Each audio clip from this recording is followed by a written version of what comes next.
kelompok 2. Di kelompok 2 ini, saya bersama rekan saya yang bernama Putri Anjani. Pada kesempatan kali ini, saya akan menjelaskan tentang manajemen konflik. Oke, yang pertama saya akan menjelaskan tentang definisi dari manajemen konflik. Yang pertama, manajemen konflik merupakan serangkaian aksi dan reaksi antara pelaku maupun pihak luar dalam suatu konflik. Yang kedua, manajemen konflik termasuk pada suatu pendekatan yang berorientasi pada proses yang mengarahkan pada bentuk komunikasi, termasuk tingkah laku dari pelaku maupun pihak luar, dan bagaimana mereka mempengaruhi kepentingan dan interpretasi. Yang ketiga, bagi pihak luar atau yang di luar berkonflik, atau yang sering disebut juga sebagai pihak ketiga, yang diperlukannya adalah informasi yang akurat tentang situasi konflik. Hal ini karena komunikasi efektif di antara pelaku dapat terjadi jika kepercayaan terhadap pihak ketiga.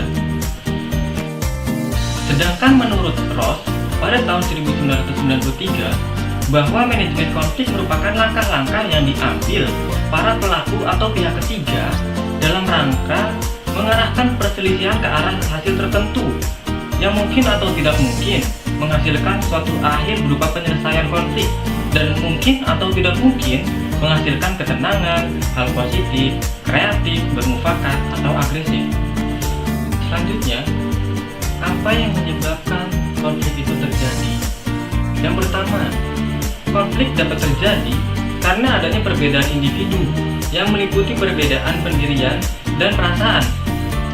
Setiap manusia adalah individu yang unik, artinya setiap orang memiliki pendirian dan perasaan yang berbeda-beda satu dengan yang lainnya.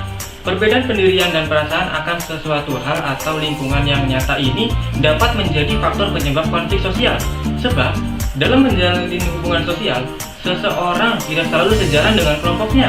Misalnya, ketika berlangsung pentas musik di lingkungan pemukiman, tentu perasaan setiap warganya akan berbeda-beda.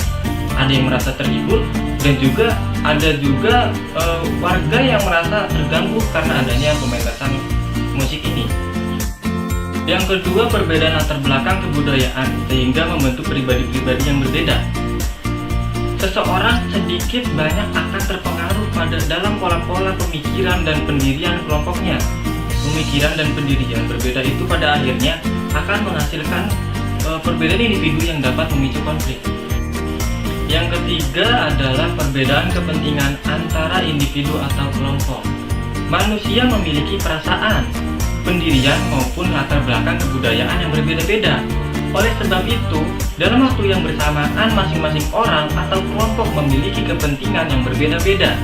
Kadang-kadang orang dapat melakukan hal yang sama, tetapi untuk tujuan yang berbeda-beda. Sebagai contohnya, misalnya perbedaan kepentingan dalam hal pemanfaatan hutan.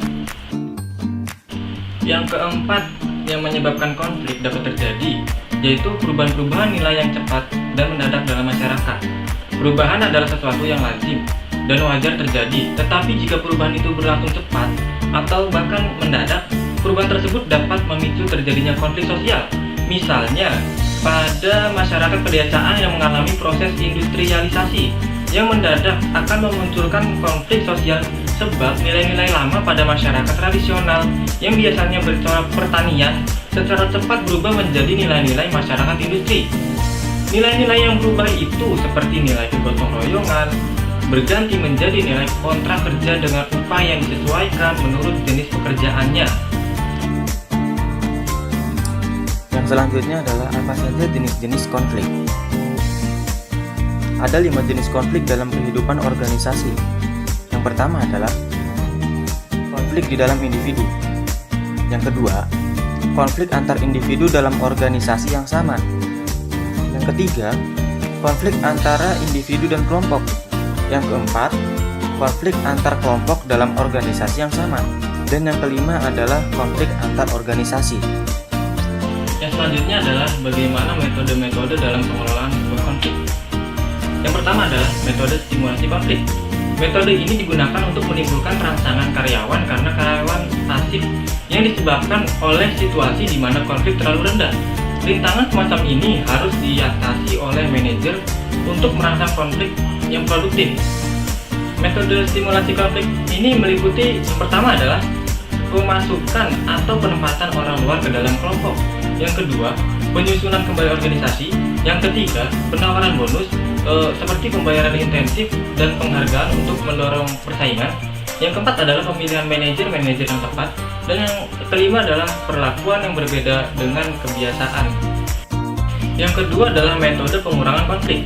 Metode ini mengurangi permusuhan yang ditimbulkan oleh konflik dengan mengelola tingkat konflik melalui pendinginan suasana, akan tetapi tidak berurusan dengan masalah yang pada awalnya menimbulkan konflik itu. Yang ketiga, metode penyelesaian konflik.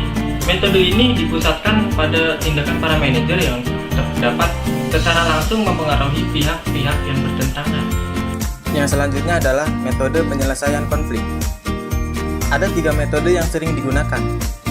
Yang pertama adalah dominasi dan penekanan. Yang kedua, kompromi atau compromise. Dan yang ketiga adalah pemecahan masalah secara menyeluruh. Baik, demikianlah yang dapat kami sampaikan, kurang lebihnya mohon maaf. Dan mari kita doakan semoga konflik yang sedang terjadi di seluruh dunia ini dapat segera terselesaikan, supaya kita dapat hidup damai, karena hidup damai lebih baik daripada konflik. Terima kasih. Assalamualaikum warahmatullahi wabarakatuh.